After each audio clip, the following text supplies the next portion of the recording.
Session 87, Chapter 2, Verse 63.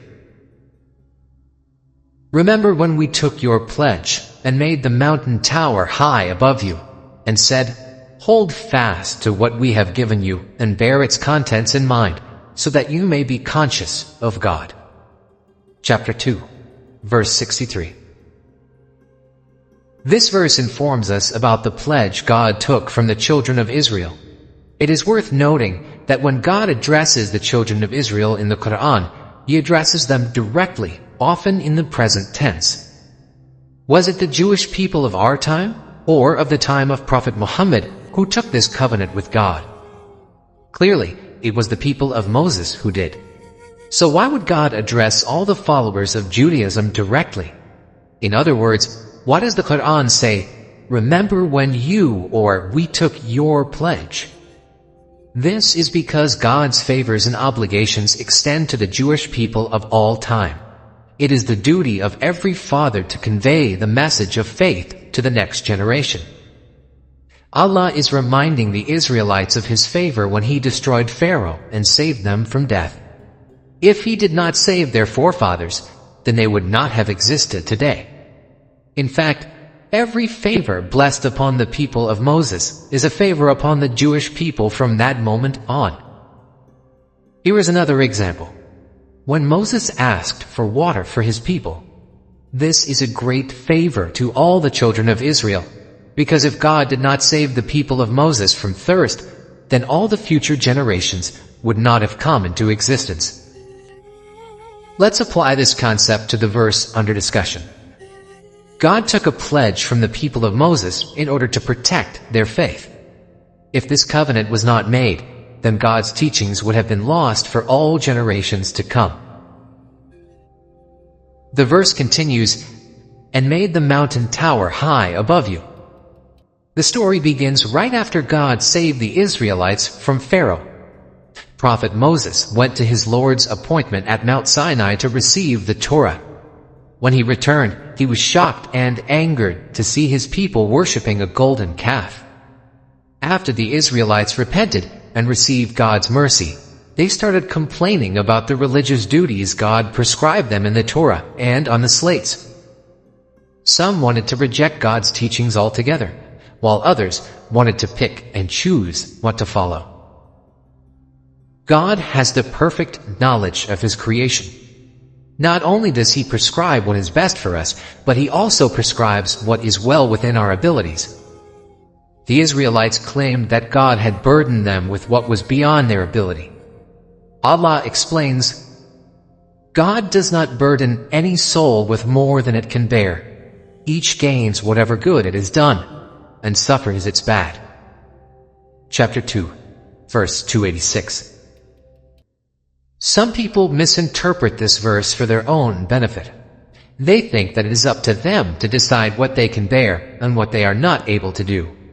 When they are faced with a religious obligation that they like, they do it. When they are faced with a religious duty that is tough or inconvenient, they say, "We are not obligated to do it because God does not burden any soul with more than it can bear."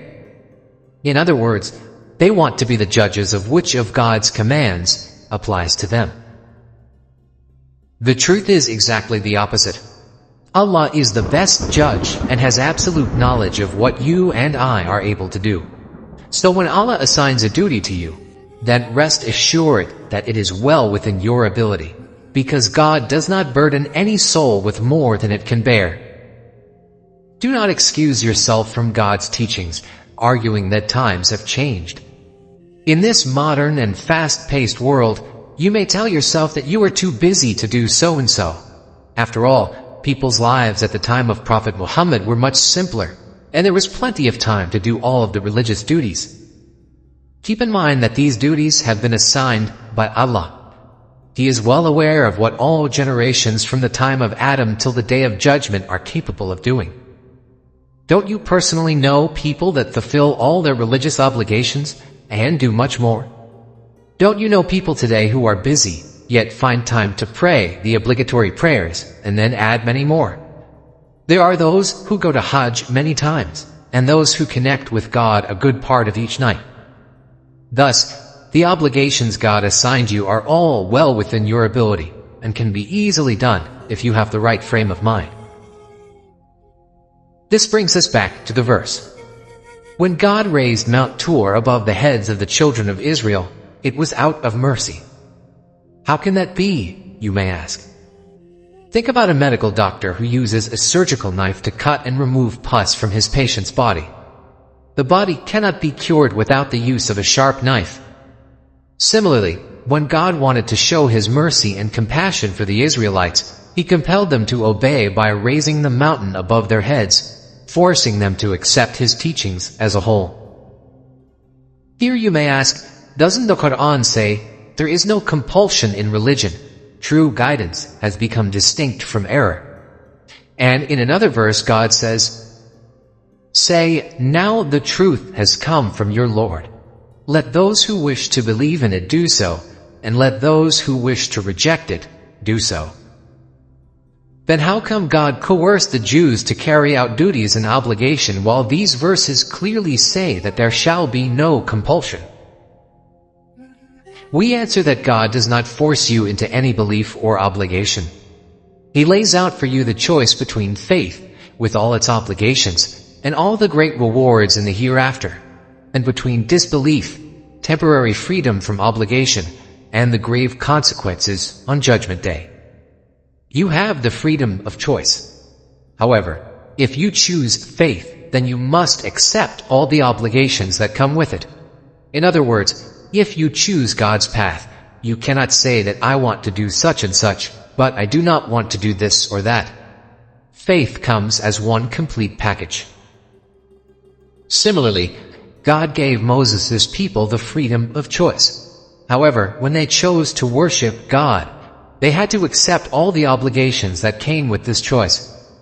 In fact, many nations before them were given the choice between obedience and disobedience, and when they disobeyed and denied faith, they were destroyed.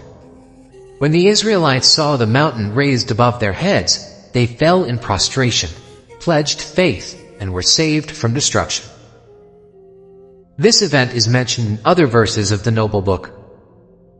When we uprooted the mountain, lifting it above them like a canopy, and they thought it was about to fall on them, we said, hold fast to what we have given you, and remember what it contains, so that you may remain conscious of God. Chapter 7, verse 171. The command, hold fast to what we have given you and bear its contents in mind, means that you're not supposed to take God's teachings lightly. Normally, people pay attention to whatever benefits them and take it seriously, while discarding the rest.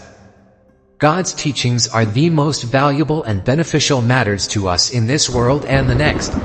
Thus, we should take them seriously and act with determination.